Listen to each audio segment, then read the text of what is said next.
कंजूसी, मिठाई की जड़। रामनगर गांव में गेंदामल नामक एक ठग रहता था। अपनी ठगी से गेंदामल ने बहुत सारा धन जमा कर लिया था, लेकिन था वह अव्वल दर्जे का कंजूस। एक बार उसके ससुराल से पत्र आया। पत्र के मुताबिक उसे ससुराल पहुंचना जरूरी था। पत्र पढ़कर वह सोचने लगा कि ससुराल का सफ़र काफ़ी लंबा है और अगर वहां जाने के लिए घोड़ा किराए पर लिया तो पैसे काफ़ी खर्च हो जाएंगे। घोड़े को तगड़ी खुराक भी देनी होगी।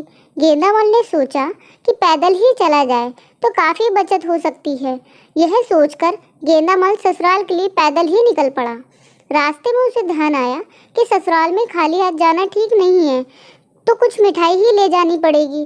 फिर उसका माथा ठनका। उसने सोचा मिठाई मुफ्त में तो मिलेगी नहीं, इसके लिए भी पैसे खर्च करने पड़ेंगे। मिठाई के खर्चे से बचने के लिए उसने एक तरकीब निकाली और मिठाई की जड़ ससुराल ले जाने का फैसला किया। यह सोचकर गेंदामल गन्ने के खेत के पास पहुंच गया। उसने खेत से 4-5-7 गन्ने उखाड़े और उन्हें लेकर ससुराल पहुंच गया। दामाद जी के हाथों में गन्ने देखकर सास सारा माजरा समझ गई कि ये चोरी के गन्ने हैं। सास ने पूछा, आप ये गन्ने क्यों लाए हैं? कंजूस गेंदामल ने बात बनाते हुए कहा, सारी मिठाइयाँ तो शक्कर से ही बनती हैं और शक्कर गन्ने से बनती है, तो मिठाई की जड़ गन्ना ही है। सोचा मिठाई की जड़ ही लेता चलूं। वैसे भी आजकल शुद्ध मिठाइयाँ भी तो नहीं मिलती हैं। यह कहकर गेंदामल ने अपनी सास को वो गन्ने थमा दी।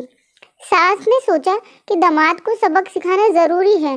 3 दिन तक ससुराल में गेंदामल ठाठ से रहा और खूब माल उड़ाया।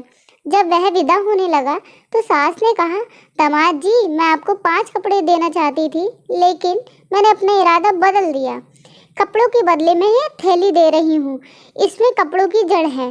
गेंदामल ने वह थैली खोली तो उसका मुंह फटा का फटा रह गया, क्योंकि थैली में बिनोले के बीज थे। वह कुछ बोलता इससे पहले ही गेंदामल की सास चहक उठी और बोली, दामाद जी, ये बिनोले कपास की जड़ है। बिनोले से कपास उगती है, कपास से सूत बनता है और सूत से कपड़े। गेंदामल समझ चुका था कि उसकी सास ने नहले पे दहला दे मारा है। अपनी ठगी की बदौलत गेंदामल ने भले ही ढेर सारा माल जमा कर लिया था, लेकिन पैसे खर्च करने से वह हमेशा कतराता था। एक बार उस कंजूस को ऐसा सबक मिला है कि फिर से वह कंजूसी करना भूल गया। आपको कैसी लगी हमारी कहानी?